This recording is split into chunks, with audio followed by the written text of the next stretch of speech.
Olá, muito boa tarde a todas, a todos e a todes. Estamos aqui com mais um Música Marginal. Eu, Daniel Mariano, meu querido amigo Renan Simões. Como é que estamos, Renan? Tudo bem?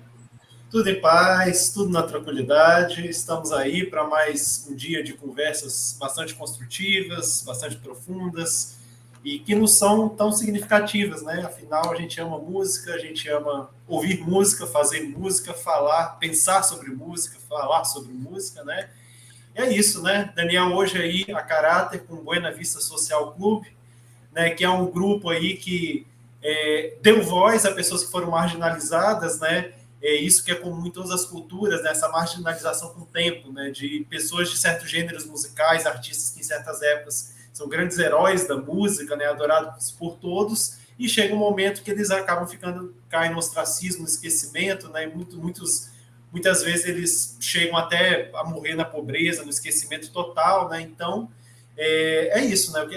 Daniel, podemos iniciar hoje, acho que você falando um pouco aí, né, desse projeto aí, né? Buena Vista Social Clube. Ah, com certeza. Esse aqui é um projeto assim que a mim me é muito caro, muito querido, né? Foi uma das minhas portas de entrada aí para o mundo da música latino-americana, né? Que em momentos futuros a gente vai poder ter um momento do programa para poder falar, né, dessa amplitude da música latino-americana. E ele foi um projeto desenvolvido em 1997, portanto, né, já com 25 anos aí, por um produtor musical americano, né, norte-americano, chamado Ray Cooder, que fez esse trabalho de resgate ali com diversos compositores, compositoras, né, cantoras, cantores e músicos ali de Cuba, né? Então ele não desenvolveu somente um álbum com relação a isso, mas uma série de shows que circulou o mundo e principalmente um documentário na qual, né, nas diversas plataformas aí você pode ter acesso a elas, e é muito interessante para ver como é que funciona, né, também em outros países, o mercado musical, como que é essa situação de, no momento, as coisas estarem num auge, depois caírem num ostracismo, né, serem marginalizadas ao ponto de sofrerem quase um apagamento, né, um esquecimento, que sempre é importante a gente revisitar para poder dar voz, né, a pessoas, inclusive, que naquela época já idosos, né, todos eles, na verdade, nem a maior parte, porque idosos que eu digo assim, tem o Compai Segundo, que é um dos personagens que está ali, né, bastante em evidência, ele na época do filme, em 1997, ele já tinha 95 anos. Né? Então, ou seja, né, a maior parte deles já faleceram hoje em dia, mas é um trabalho importantíssimo que, inclusive, revigorou a carreira de uma das cantoras que participa do filme, chamada Almara Portuondo. Tive a oportunidade de ir ao show dela com a Maria Bethânia, elas gravaram um disco juntas, ele acho que por volta de 2006, algo desse tipo, entre 2005 e 2007. E tive a alegria de ir nesse show delas, na qual elas traziam, né, um repertório brasileiro, um repertório cubano, né, e assim, fenomenal, né, fenomenal mesmo. Mara Portuondo e Maria Bethânia, também uma indicação aí de um disco que não é a nossa pauta de hoje, né, mas vale a pena aí, pela bandeira que carrego aqui no peito, né. E hoje, na verdade, a gente vai falar de dois discos aí que pedreira hoje, hein, Renan? Hoje foi paulada na orelha. Pois é, né? Dois discos aí que, se a gente pensar no grande público, né, no geral, são discos, né, ainda obscuros, né, mas que, felizmente, né, ambos os álbuns acabaram ganhando, né, toda uma série de seguidores, né, viraram grandes objetos cult, né, os dois álbuns, né, álbuns que, tanto na época, né, não tiveram tanta projeção, mas a história fez justiça, né, e são álbuns assim, históricos, né, muito bem reconhecidos. Né. Estamos falando aqui né, inclusive são os números da lista, né, 89 e 88 da lista. 89 é o Tim Maia, volume 2, né, nós aqui já falamos sobre o volume 3, né, aqui inclusive é a edição da Abril, né, Abril Coleções, né, que lançou parte da discografia dele. Também eu trouxe aqui o volume 3 dessa coleção, inclusive o Racional volume 3, né, o único lançamento oficial que existe é o dessa coleção, ele é exclusivo dessa coleção, na qual também foram lançados mais 14 álbuns da discografia do Tim Maia, né? Ou seja, a discografia dele não se resume a esses 14, 15 álbuns, né? Tem muito mais, então é uma seleção da discografia que eles fizeram. Dentre eles, relançaram, né, o Racional Volume 1 e 2 também, né, que são dois álbuns grandiosos aqui da discografia do Tim Maia, né? Tim Maia, que já está na nossa lista aqui, né, já é a terceira vez que aparece, né? Então esse é o álbum número 89. E o outro, o álbum número 88, é o álbum do Moto Perpétuo, de 74, né, que é a banda, é o primeiro lançamento fonográfico em álbum, né, completo do Guilherme Arantes, que depois acabou e desenvolve até hoje, né, acabou desenvolvendo e desenvolve até hoje uma carreira, né, como artista solo, né, de extremo sucesso, um artista muito prolífico, né, assim, com diversas qualidades, né, que se desenvolve até hoje. Então ele começou em banda, né, compondo e cantando, né, no Moto Perpétuo. Então são esses dois álbuns de hoje, né, Tim Maia Racional Volume 2, 75, Moto Perpétuo 74, né, dois álbuns ali de anos bem próximos, e é isso, né, os dois, como você falou, né, sensacionais, né, é muito interessante quando a gente ouve álbuns assim, muito bem acabados, muito bem produzidos, e assim, você vê que são fenômenos dentro daquele gênero nos quais se encontram encerrados, né? Então, o Tim Maia Racional, dentro dessa música black no geral, né, dos anos 70, nacional, é um grande representante, né? Quando eu falo black no geral, porque não é um álbum só de funk, não é só do soul, da música pop, meio que mistura tudo, inclusive com umas incursões ali até na música caribenha, né? Alguns toques assim, e de uma música muito pop, muito radiofônica, já até saindo desse universo da black music nacional dos anos 70. E o Moto Perpétuo, né, também um grande fenômeno dentro desse lance que estava rolando muito nessa época aí, na primeira metade dos anos 70, progressivo nacional, né? Então, é um álbum de canções, né? Ele não é muito um álbum de viagens sonoras, como a gente, por exemplo, viu aqui o Bacamarte, né, que é um álbum gravado ali pelos anos 70, mas só lançado em 83, mas é um álbum de canções, só que de canções bem inusuais, e bem naquela pegada, né, rock progressivo mesmo, né? Então, são canções que têm a voz como centro e um arranjo que vai atrás, né? Realmente aquela fritação coletiva, né, e tal, né, todos os instrumentistas, né, muito virtuosos, muita coisa acontecendo, né? Então, dois álbuns bem referências, né, cada qual no seu nicho, né, cada qual no seu gênero. E gostaria de saber aí de você, Daniel, como é que foi a escuta? Pode falar aí à vontade o que você achar, por qual começar, ou então, se quiser ir jogando os dois aí na conversa, à vontade. Olha, maravilha. Então vamos começar com o que eu conhecia pouco, que conhecia mais de nome, que era com o Moto Perpétuo, né? O Tim Maia, o Racional Volume 2. A gente já chegou até aqui nos primeiros programas cantar músicas desse álbum, né? O Guiné-Bissau, Moçambique e Angola, né? Então vou começar pelo Moto Perpétuo, que é o álbum, leva o mesmo título, né, do grupo. E foi um prazer escutar esse disco, porque é um gênero que eu gosto muito, né? Uma fase da música pop que durou muito pouco tempo, né? Numa situação de estar no auge, né? Tanto no Brasil quanto no mundo, que foi o rock progressivo. Apesar da gente ainda ter uma representatividade, né, sobre ela, ainda hoje, atualmente, né, diversos grupos tocando e gravando o rock progressivo, naquele momento ele era o K-pop. Ele era o K-pop né, no mundo. Assim, você vê que várias bandas nesse período ali, de 70 até 78, mas principalmente neste período aí de 1974, né, fervilhavam de diversas bandas, né? Vou colocar algumas aqui que representavam, né? No período, por exemplo, o próprio Pink Floyd, o Yes, o Emerson Lake Palmer, né? E diversos outros. E aqui no Brasil, mais ou menos contemporâneo, estava ali, né? O Terço, né? A Barca do Sol, não é? E diversos outros, o próprio Bacamarte, o A e o Z dos Mutantes, né? Os Mutantes também nessa época estavam fervilhando na sua fase ali de rock progressivo. e ele sim é uma ótima peça, né? Um ótimo exemplo de trabalhos bem produzidos, porque a gente sempre sabe, né? Dentro dos diversos gêneros, como em tudo na vida, tem coisa que é muito bem feita, coisa que, né, ou é mal produzida, ou realmente, assim, não tem uma concepção artística tão bem amadurecida quanto outros trabalhos, né? Então, quando geralmente as pessoas gostam de fazer uma comparação entre gêneros musicais, né? Ah, eu gosto mais de rock do que de samba, ou, né, assim, frases bastante de senso comum, né, que, enfim, coisas que a gente já discutiu por aqui, né, que a medida não é essa, de você, isso é lógico, você pode preferir o que você quiser, prefira um gênero ao outro, mas saber que dentro dos próprios gêneros há de se reconhecer uma boa produção, uma boa concepção artística, né, uma concepção de obra dentro, né, daquele gênero musical, de coisas que são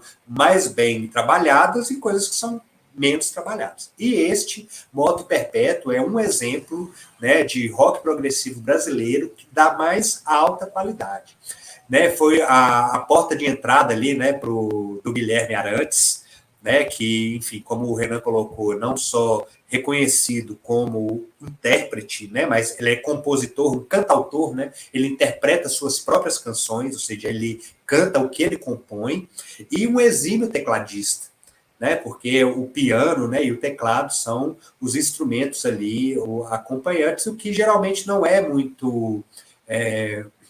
o que a maior representatividade que nós temos de cantautores no Brasil, né? Geralmente os cantautores são violonistas, né? São violonistas que se acompanham, né? Ele canta e o que compõe e se acompanha no violão. Vide, né, Caetano Veloso, Gilberto Gil, Lenine, Chico César, Zé Cabaleiro, né? E a gente não tem tantas cantautores que a gente possa colocar como o seu trabalho sendo desenvolvido a partir do piano, né? E o Guilherme Arantes é um desses representantes, né? E que, enfim, tem uma carreira de composições fenomenais, na qual, né, nenhuma delas está aí no Moto Perpétuo, né? Aí ele devia ser bem novinho, né? Aí não devia ter 25 anos de idade, né? Mas não sei exatamente o ano que ele nasceu, mas a qualidade vocal que nós vemos e a qualidade dos arranjos é fenomenal. Muito diferente do que a gente discutiu nos outros discos, né, de álbuns que geram uma monotonia não de serem chatos, de serem enfadonhos, né, mas de trabalharem com a mesma malha de arranjo, né, sem muita dinâmica, e sendo a proposta do álbum, né. Enfim, este nos traz uma outra escuta, apesar da textura dele, às vezes, ser bastante parecida, né? A gente tem ali o instrumento, o teclado, mas muitas vezes com o timbre do piano mesmo, guitarra, contrabaixo, bateria, né? E bastante violão. Então, as músicas elas vão dinamizando ali em momentos mais elétricos, né? Em momentos mais acústicos, e com harmonias para o formato canção muito inusuais, harmonias muito progressivas, né, que nos trazem assim não um contexto harmônico na qual a gente escuta assim que ele é mais regular, né? Ele tem, assim, para quem porque esses assuntos, esses jargões de harmonia, né? Assim, é meio que a pessoa tem que quase que ler um manual, né? Para poder entender o que a gente está falando. Mas para mostrar que ele tem variações harmônicas bastante distintas do que a gente vê na música popular. Pronto, eu acho que seria isso uma boa colocação, né? Assim, para que possa ser mais claro. Mas tem progressões harmônicas bastante não usuais e que dá uma riqueza muito grande, né? Traz um brilho e de forma que as canções sejam fluidas. Porque é isso, às vezes a pessoa quer complicar demais na harmonia, na melodia, e a música fica tecnicamente difícil, mas, enfim, né, fica pobre de elementos estéticos, né? Fica o difícil só pelo difícil. Aí não, ele é muito bem colocado, né, as construções, e me soa algumas coisas muito bem próximas, assim, é lógico, naquele momento ali, né, tinha uma efervescência muito grande de um álbum que não é tratado como progressivo, mas que está assim, numa pontinha para ser progressivo, que é, por exemplo, o Clube da Esquina 2, né? Ele me soa assim, umas progressões muito próximas assim, de coisas do Clube da Esquina, só que organizadas, porque o Clube da Esquina assim, é meio... tem umas bagunças ali no meio, né? As coisas meio bagunçadas. Este não, você vê, tipo assim, escutando com fone de ouvido, tudo soa extremamente límpido, sabe? Praticamente como se a pessoa eles tivessem escrito aquilo na partitura, você consegue, a gente que já tem um ouvido mais treinado, né? Você escuta a linha do baixo caminhando de uma forma organizada, o piano ali bem colocado, então um trabalho realmente de remasterização que foi feita, né? Não escutei a partir do vinil, né? Já escutei a partir das plataformas digitais, mas você tem esse disco em casa, Renan? Esse vinil? Não tenho, não. Inclusive, esses dois vinis, né, tanto o Moto Perpétuo quanto o Tim Maia Racional Volume 2, são vinis caros, os originais da época e tal, né? Acaba sendo... geralmente o melhor caminho é a reedição, né? Então, existem algumas reedições de vinil não oficiais do Tim Maia Racional Volume 2, né, mas do Moto Perpétuo já foi feito o lançamento oficial, né? Que eu não vou saber afirmar se foram feitos das masters originais ou se foi feito naquele esquema, né, de fazer um relançamento, mas a partir de uma cópia boa do vinil antigo, né, o que não é a mesma coisa. Né, mas eu acho que pela qualidade que a gente ouve, né, provavelmente foi das masters originais, né, porque está tudo bem, muito bem feito. Né? Então realmente é uma pérola de produção musical da época, porque nem tudo daquele período de 1974, aqui no Brasil, soa com essa qualidade do disco Moto Perpétuo, né? Então, realmente, foi muito prazeroso escutá-lo, né? A sonoridade dele é muito interessante. E as canções, enquanto a parte das letras, né? Fui acompanhando, e aquela história do rock progressivo, né? O rock progressivo, ele soa sempre um negócio meio, né? As letras meio viajantes e tudo mais, né? Poéticas, buscando uma poética, mas sempre com algo, né, assim, bastante... Como é que eu poderia colocar, né? Não sei se Renan talvez tenha um termo melhor para isso. Mas, assim, são bastante viajosas, o que eu gosto muito, né? Porque é isso, né? De concreto já basta a realidade da vida, né? Então, eu achei muito prazeroso, foi muito gostoso escutar o Guilherme Arantes nessas canções, né? Antes da indicação dessa aplicação de Renan, não tinha parado para escutar o disco do Moto Perpétuo, né? Então, para mim foi uma surpresa muito boa de escutar esse disco. E você, Renan, como é que você vê este álbum do Moto Perpétuo? Olha, esse é um dos poucos discos que eu não me lembro com exatidão onde que eu descobri, através de onde que eu ouvi ele pela primeira vez. Né? Porque eu acho que é uma referência que tinha desde quando eu era adolescente, que aparecia, tem um disco do Moto Perpétuo que era a banda. Aí eu não sei se eu ouvi ele nessa época, não me lembro. Mas uma coisa que me marcou realmente, quando eu parei para ouvir ele concentrado, já tinha ouvido falar muito dele há muitos anos, foi realmente no livro, é uma das indicações do primeiro volume do livro Sonho Delirante, do Bento Araújo, né, que é um dos discos lá que realmente me prendi ele quando eu ouvi, né, tendo essa indicação lá do livro, que são discos, né, da psicodelia e desse underground brasileiro, esse primeiro volume de 68 a 75, e esse disco está lá, né, obviamente, né, um dos mais importantes e marginais, né, dessa época. Inclusive, eu fui dar uma olhada aqui quando você comentou, né? O Guilherme Arantes tinha, né, na época desse álbum aí, 21 anos de idade. 21, bem novo. Ele é de 53. E a gente vê que eu realmente tenho essa mesma impressão. Né? Para mim, chama muito essa atenção, chama muito a minha atenção esses álbuns que tem esse aspecto que dá esse ar de amplitude, de eternidade e tal. E isso é conseguido pela própria construção musical. Né? Então, é isso que a gente tem trazido muitas discussões. Não é só a questão poética que traz essa sensação, são questões musicais. São questões musicais que, obviamente, né, Daniel, nós que somos músicos e tal, e tratamos com essa questão também de produção musical no sentido de compor, de tocar, né, de fazer arranjos, a gente consegue explicar isso de uma forma técnica. Só que quando eu vou ouvir, né, que o Daniel, pelo que ele falou, é a mesma coisa. Quando a gente vai ouvir música, a gente não fica ouvindo música procurando as explicações técnicas, né?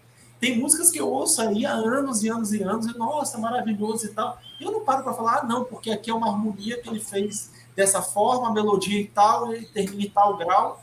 Se você parar para ver, por que deu esse efeito? Aí você vai, analisa e tal, né? Mas toda vez que a gente traz essas questões analíticas, são mais para a gente mostrar aqui por que essas coisas são diferentes.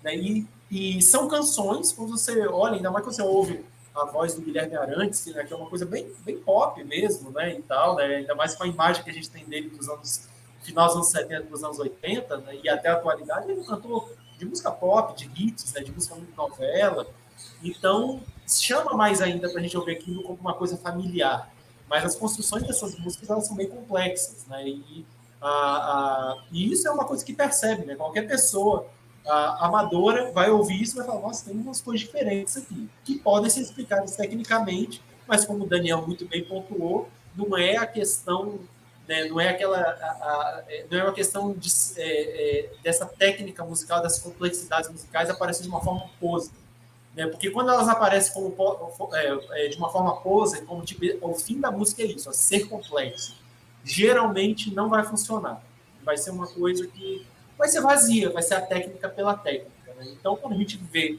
a técnica a serviço de uma ótima expressão musical, que é o caso que a gente vê isso ao longo de toda a discografia do Guilherme Arantes, é muito bonito de se ver, né? Que é um cara que está fazendo uma música declaradamente pop para as massas, mas é complexo.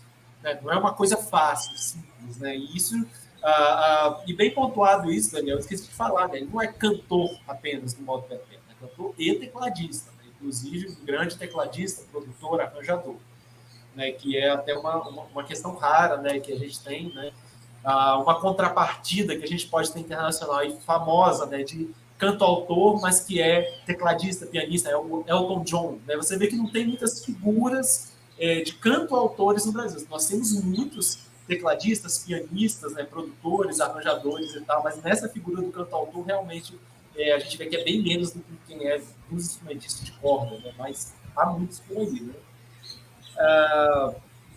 Inclusive, né, eu acho que esse disco é um diálogo muito interessante, né, entre o rock progressivo e esses ganchos de música pop, né, trazendo aqui o nome dos músicos, né, envolvidos, os músicos da banda, né, o Guilherme Arantes, né, que nós já falamos, Egídio Conde, Cláudio Lucci, Gerson Tatini e Diógenes Burani. Então, são esses 5 músicos aí, né? Vale salientar, né, Daniel colocou a questão dele como compositor. Né? 9 das 11 composições do disco são do Guilherme Arantes e 2 são do Cláudio Lucci. Né? Não confundir com o Cláudio Nucci, né, que é outro músico. Né? Esse daqui é outro. Então, é uma escuta que, para mim, é uma linguagem que me agrada bastante. O Daniel falou aí do rock progressivo, né, nessa época aí. E o que a gente fica aqui falando rock progressivo? O que é o rock progressivo? Né? Bem grosso modo, é o rock, só que misturado com muitas questões, especialmente da música de concerto e do jazz. Né? Então, geralmente, são músicos que têm uma formação técnico-musical, né? Geralmente formal, né? Então, são músicos que estudaram música de concerto, estudaram jazz, né? E eles levam isso, dialogam isso com o rock. Né? Então, você vê por que tem essas músicas tão longas, né? Por que tem esses desenvolvimentos instrumentais de tanto tempo, essas complexidades musicais? Vem da própria formação e vivência musical dos músicos. Então, o rock progressivo, bem grosso modo, é isso. Né? Geralmente, esse diálogo do rock com a música, com o jazz e a música de concerto em geral. Quando eu falo música de concerto, lembrando que é a música chamada música clássica ou música erudita. Então, assim, eu gosto muito, né? Eu acho que, por exemplo, tem algumas músicas, sei lá, tipo a segunda faixa, né? Conto Contigo, né? Acaba sendo um grande destaque, né? Uma grande canção progressiva. Vocês veem que é uma música que ela é cheia de gancho pop, é uma música que chama para você cantar junto, mas é cheia de trajetórias harmônicas, melódicas muito inusuais, né? Então a gente fica meio perdido, né? Mas ao mesmo tempo tem uma quadratura, tem uma questão ali que se firma como uma canção bastante cantarolável, né? Bastante pop. Né? Outra também que é muito, muito, muito boa é a Matinal, que é uma que eu acho muito interessante, né? É daquele tipo de música, né? Apoteótica, né? De refrões apoteóticos, né? Como eu tenho trazido aqui, né? Ela tem uma harmonia no refrão muito legal, né? Tem aquele timbre de órgão mesmo, muito espetacular, assim. Aí quando chega no refrão, né? Aquilo fica em loop, rodando, né? Isso dá essa sensação de expansão, essa harmonia com esse refrão em loop, com esses timbres, né? Dá aquela sensação de liberdade, de expansão, que eu acho que é essa viagem aí que o Daniel falou, né? Então, acho que é uma música que expande muito, né? Expande para onde, né? Expande de ideias, expande de espaço físico, né? Essa música tem um quê de espacial mesmo, né? Espaço sideral, né? Então, acho que isso tudo acaba sendo emulado, né? Desse tipo de escolha de timbres, de arranjos, de harmonias e melodias, né? Tudo dá essa impressão muito grande, né? Outra também, os Jardins, né, que é a penúltima, essa matinal é a quarta música. Tem o Jardins, que é a 10ª música, a penúltima música, né, que ela é uma composição ritmicamente totalmente atravessada. Né? Então, isso daí, né, quando se ouve, né, é outro grande destaque do disco, mas ela tem esse negócio, né, que ela fica hesitando o tempo inteiro, como se a melodia tivesse atravessado o tempo inteiro. Né? Então, é uma coisa que dá um senso de movimento, mas é um senso de movimento meio como é que eu poderia dizer? Meio que de ansiedade, né? Você sente ansiedade naquilo, porque parece que está tudo atravessado, a melodia está no lugar errado. E é um exercício, eu acho um exercício ótimo, né? Para quem às vezes acha esse disco estranho, aprender essas melodias para cantar junto, porque acaba dando realmente uma expandida nessa questão mesmo de um repertório auditivo. Né? Você está ambientado com esse tipo de coisa. Obviamente, tem muitos hits, muitas músicas famosas que a gente canta, que a gente conhece bem de ouvido, que são muito complexas, né? Mas eu acho que esse disco aí propõe coisas bem interessantes nesse sentido, que vale a pena esse exercício, né? Acho que para mim eu falei aqui quais são os grandes destaques, né, do disco, né? Tem outras músicas muito legais, né? A primeira, Mal o Sol, Verde Vertente, a terceira, duas, que é uma faixa bem popzona, né? Seguir Viagem, né? Então essas aí são as faixas que eu mais achei legal do disco como todo. E é um disco muito coeso, né? Vocês vão perceber que ele tem uma coesão, né, das faixas aí bem interessante como todo, né? É isso que eu tenho para dizer, né? Moto Perpétuo, álbum de 74. Inclusive a banda, esse é o único lançamento, né, desse grupo, né? Esse álbum de 74, né, que foi relançado em LP, lançado em CD e tal. E depois, sem o Guilherme Arantes, inclusive o Guilherme Arantes saiu da banda, né? 2 anos depois ele já estava lançando o primeiro álbum solo, mas os integrantes remanescentes da banda formaram uma outra banda, que inclusive quando eu ouvi a primeira vez, eu pensava que era o Moto Perpétuo, mas não, é outra banda com outro nome, que é a São Quixote, que lançaram também um único álbum em 81, que também vale a pena aí conferir, né? Então, basicamente isso, Daniel. Isso, maravilha. Vou só ressaltar uma coisa quando eu falei dos arranjos do Moto Perpétuo, que eles trazem uma característica muito interessante que daquele momento, que era o trabalho vocal, um trabalho coral, né, ou seja, de várias vozes ali acontecendo, que era, né, assim, remete muito ao trabalho do próprio Clube da Esquina, né, que era desenvolvido ali entre os diversos artistas do Clube da Esquina, e eu achei muito interessante, sabe, porque ele vai articulando, né, estes momentos, inclusive quando você falou do Cláudio Nucci, me fugiu aqui, eu estava tentando, assim, forçando para lembrar o nome do grupo dos meninos, do Zé Renato, como é que é o mesmo? Boca Livre, pronto, me soou muito parecido, assim, né, com as coisas que foram desenvolvidas ali na época, um tipo de trabalho vocal que hoje em dia é uma pena que a gente não veja isso, né,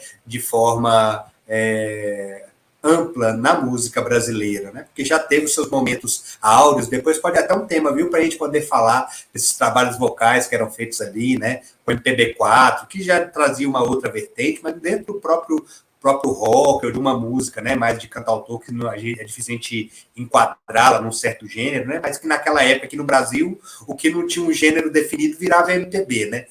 Então, mas hoje em dia se perdeu. Você vê que até mesmo o trabalho de vocal que poderia ser feito a duas vozes na música sertaneja nem isso tem, né? Na verdade, assim, atualmente a gente tem mais autotune, melodyne, né? E pessoas que não têm a mínima preocupação com a qualidade vocal e afinação sendo processadas ali dentro do estúdio, né? E, enfim, e isso sendo jogado para as massas, né, de forma que, enfim, que as pessoas não conseguem nem ter acesso a esse tipo de trabalho, que é um trabalho fenomenal, né? Falei ali do MPB4, não jamais esquecer também o quarteto em si, né, um quarteto vocal feminino fenomenal ali, que estava ligado sempre à bossa nova, né, mas também à MPB como um todo, né? Então, um ponto alto desse disco também é esse trabalho vocal, não só do vocal do Guilherme Arantes, mas dos arranjos vocais que são feitos ali, né, neste disco. E nessa música, O Mal e o Sol, eu fiquei muito impressionado, porque eu fiquei escutando, nossa, o que é isso? Ele falou uma palavra que eu nunca escutei, né, que era o sol amarelecer. Falei, que coisa linda, né? Que era o amanhecer do sol, esperando o sol ficar amarelo, né? O sol amarelecer. Falei, nossa, que ótimo, né? Escutar uma palavra nova com tanta força poética, né? No idioma português, né? Fiquei, então, muito feliz. É um disco aqui que já botei na minha playlist de discos, né? Álbuns queridos, e vou escutá-los novamente, viu?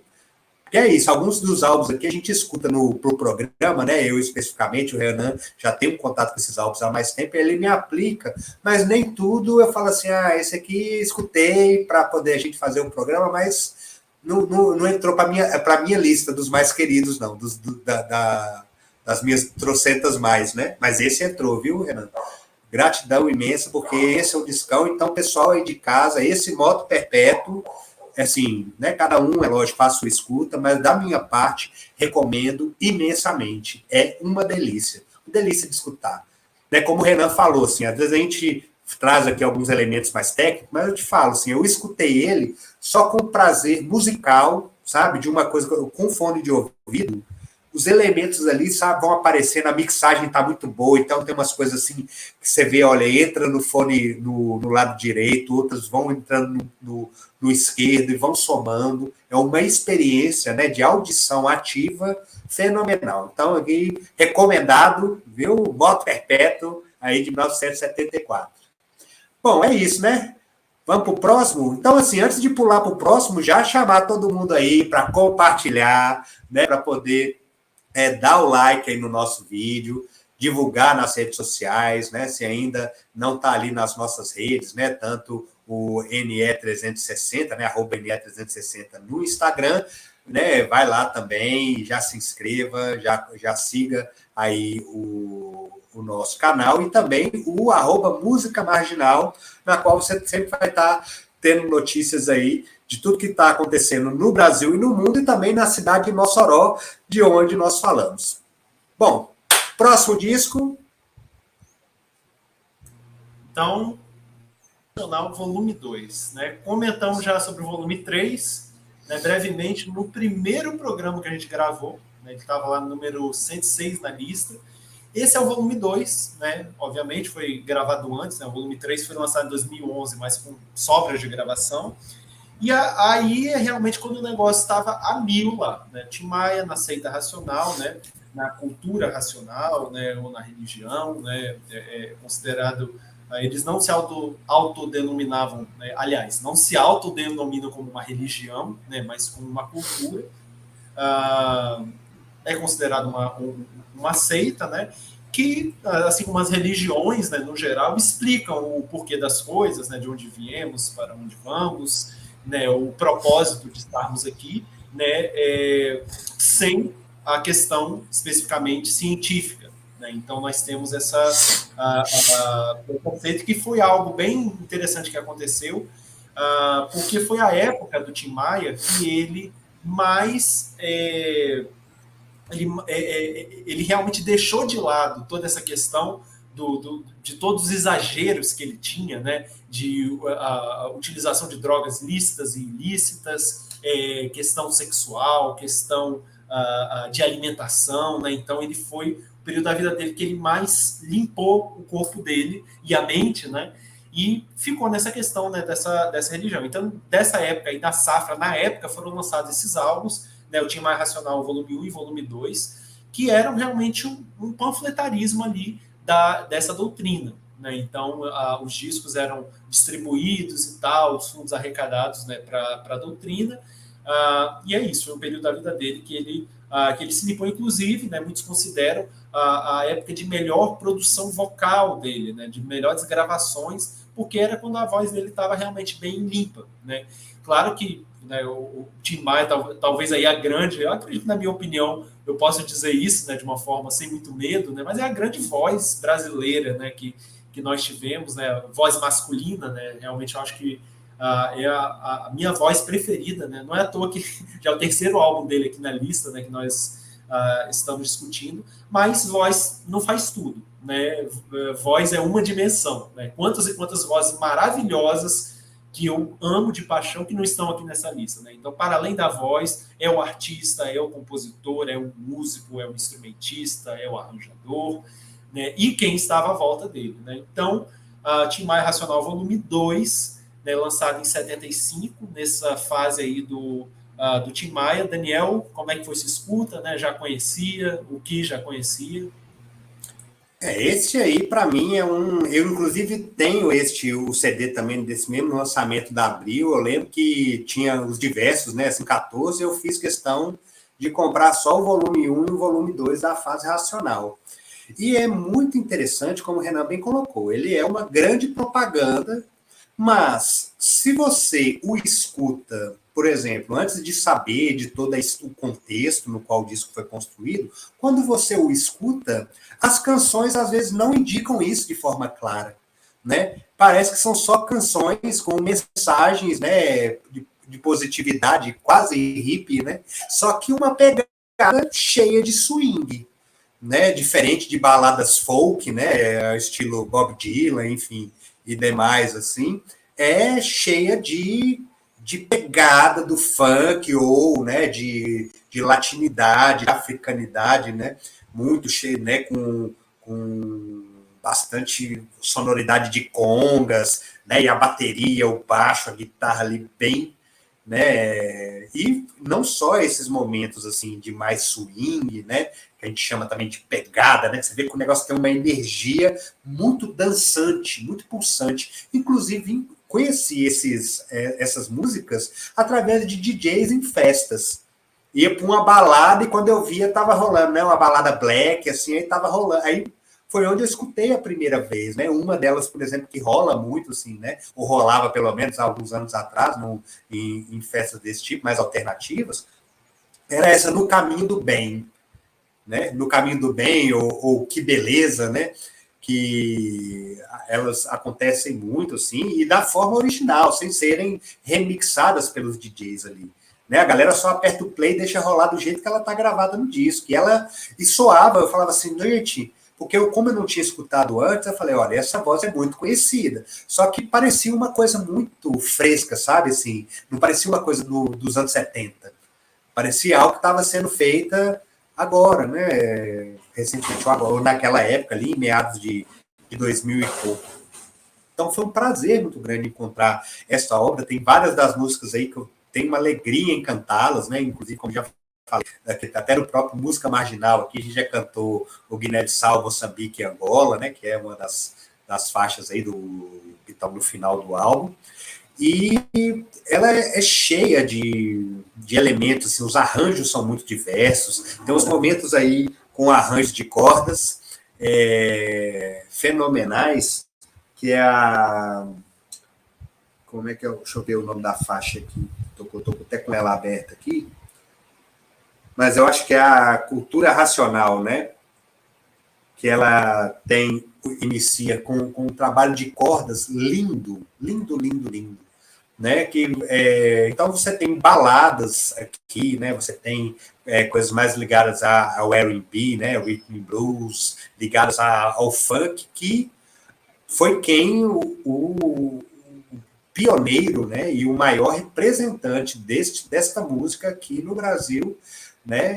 Ou no mínimo assim, o maior representante enquanto pioneiro é o Tim Maia. Incontestavelmente, porque foi ele quem viveu ali naquela época e trouxe toda essa comunicação para cá. né? Inclusive todos os outros artistas black daquela época, né? Emildon, Cassiano, todos eles estavam juntos com o Tim Maia, né? Sempre colados ali com o Tim Maia e, enfim, Tim Maia despontou, né, por essa questão não só da qualidade vocal, mas pela capacidade dele de arregimentar as pessoas, né, de organizar pessoas em torno dele e criar, né? Não é à toa que ele foi um dos primeiros ali que criou seu próprio selo, né, o Vitória Régia. Já quem não conhece aí, procure saber, né, nesse documento, no filme, né, feito pela Global Films aí, sobre o Tim Maia, tem momentos que é colocado essa fase aí da cultura racional, enfim, e essa fase depois, na qual ele atua como um grande produtor cultural, né? Não só produtor musical, mas ele organiza, ele é o diretor da banda, porque geralmente não é muito a função do frontman, né? Do artista, né? Tem alguém que faz isso por ele, né? Tem um diretor musical, alguém que organiza os ensaios, organiza o arranjo, só que ele era essa figura, né? Então ele é uma figura ímpar, que às vezes as pessoas hoje em dia só lembram dele do camarada que faltava no show, né? Ou que tipo ficava reclamando, não, retorno, reclamando com o pessoal da mesa, né? Que não estava, o retorno é que ele não estava se escutando, né?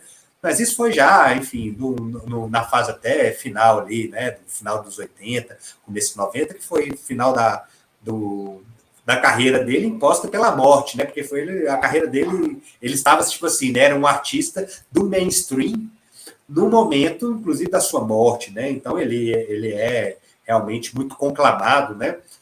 Mas esses discos em específico são discos marginais, né? Então, porque senão a pessoa fala assim, olha, é música marginal, mas vocês estão falando aí de novo do Tim Maia? Porque é isso, a gente já explicou aqui, né, Renan, nos programas, porque é uma linha, né, muito, muito tênue, né? A gente vê o que está no auge hoje, né? Amanhã ninguém lembra mais. E vocês podem acompanhar, que tem diversos canais aí no YouTube que eu sigo, que eu vejo, tipo assim, falando de artistas que foram muito conhecidos, ou atores, ou músicos, mas que hoje, né, enfim, não têm oportunidades, né, caíram numa situação de marginalidade. Lembrando que a marginalidade é naquilo que está estabelecido, né, que é o que a gente chama de mainstream, aquilo que está em voga, né, aquilo que é mais visibilizado, mais divulgado, e outras pessoas que continuam a trabalhar e nunca conseguem chegar neste local, ou pessoas que chegaram neste local e por diversas circunstâncias foram colocados à margem, né? Então, este, por exemplo, é um disco que o próprio Tim Maia foi ele quem retirou das prateleiras, né? O objetivo desse disco, inclusive, nunca foi ser sucesso de venda, né? E ser massificado enquanto um produto musical. Como bem ressaltou o Renan, ele é um produto propagandístico desta seita, né, cultura racional. Inclusive, tem uma das músicas que está aí antes da Guiné-Bissau, Moçambique e Angola, que já é a antepenúltima, que se chama O Dever de Fazer Propaganda deste Conhecimento.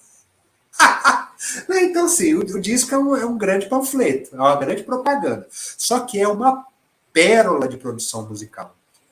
E não tinha intenção de ser, né? O que se almejava não era isso, era simplesmente divulgar, né? E ele o fez de forma musicalmente da melhor forma como ele poderia ter feito. Inclusive, né, assim, como bem ressaltou o Renan, né, dentro do ranking na qual ele colocou, já é o terceiro disco do Tim Maia que aparece, e você vê que provavelmente se o volume 2 está aqui, lá no início do ranking, o volume 1 está também. Né? Tá o volume 3, o volume 2, o volume 1, e é isso, não é nem por ser tendencioso, é porque realmente é uma pérola de interpretação vocal, de diversidade de arranjos, de estilos musicais, né? E tudo feito com muita energia.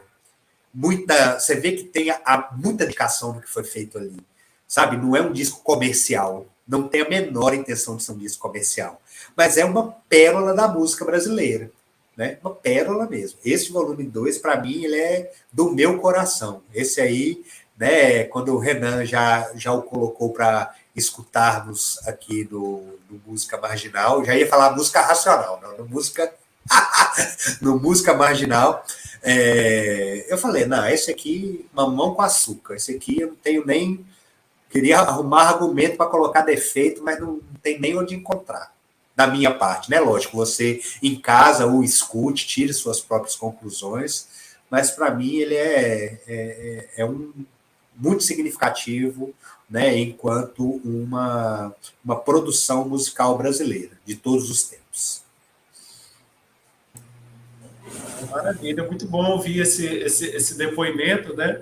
Esse disco, né? Eu vou fazer pela primeira vez aqui uma menção, né? Mas esse disco, assim como muitas coisas que fundamentam minha vida musical até hoje, foram indicações diretas ou indiretas. Esse disco foi uma indicação direta, obviamente, mas daquele que foi um dos maiores influências musicais que eu tive, né, que foi o Raul Moreira Zóboli, que é um grande amigo meu, né, administrador e tal, né, então a Tim Maia Racional foi uma das diversas indicações que ele fez. Inclusive ele foi o cara que me fez, que eu ouvia muita música não brasileira, né, especialmente música inglesa, então foi o cara assim que me fez ouvir música brasileira, né, isso desde da época da adolescência, né, meu colega lá, colega e grande amigo aí desde a época do ensino médio, né, então o Tim Maia Racional ele veio daí, né?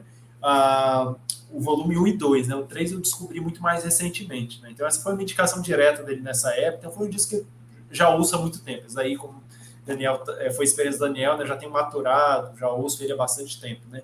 Ainda mais o primeiro volume, né? O volume 2 eu ouvi pouco, comecei a ouvir ele muito mais de alguns anos para cá. Só salientar aqui, né? Faço minhas as palavras do Daniel, né, mas só salientar aqui, né, o grupo de músicos que participa, né, o Paulinho Guitarra, Paulinho Trompete, Oberdão Magalhães, Robson Jorge, Serginho Trombone, Beto Cajueiro, Luiz Carlos Batera e Robério Rafael. O que acontece? Uma coisa curiosa nesse disco, aí nessa época, é que o Tim Maia estava vivendo a doutrina com todos os membros do grupo. Então, aquela coisa louca que o Tim Maia tinha em relação a tudo na vida, ele teve em relação a seguir a doutrina à risca. Então, ele não deixava ninguém beber, fumar, fazer nada. Tá todo mundo limpo e tal. Então, era meio que a banda, o grupo que estava com ele, era um organismo coletivo. E isso foi tão colocado, né? Você sente isso na energia dos arranjos, né? Que a galera não tá ali só batendo ponto, o arranjo é esse, o cara vai lá e toca. Não, você vê que a galera tá vivendo, fazendo aquilo. Só que esse disco, as coisas ainda são mais extremas, porque eles são também compositores. Né? Foi uma coisa que, quando eu fui pesquisar mais sobre o disco e tal, é aquela coisa, eu ouvi esse disco há muito tempo, mas eu fui ver recentemente que muitas das composições são dos membros da banda, algumas delas, né? Mas, por exemplo, né?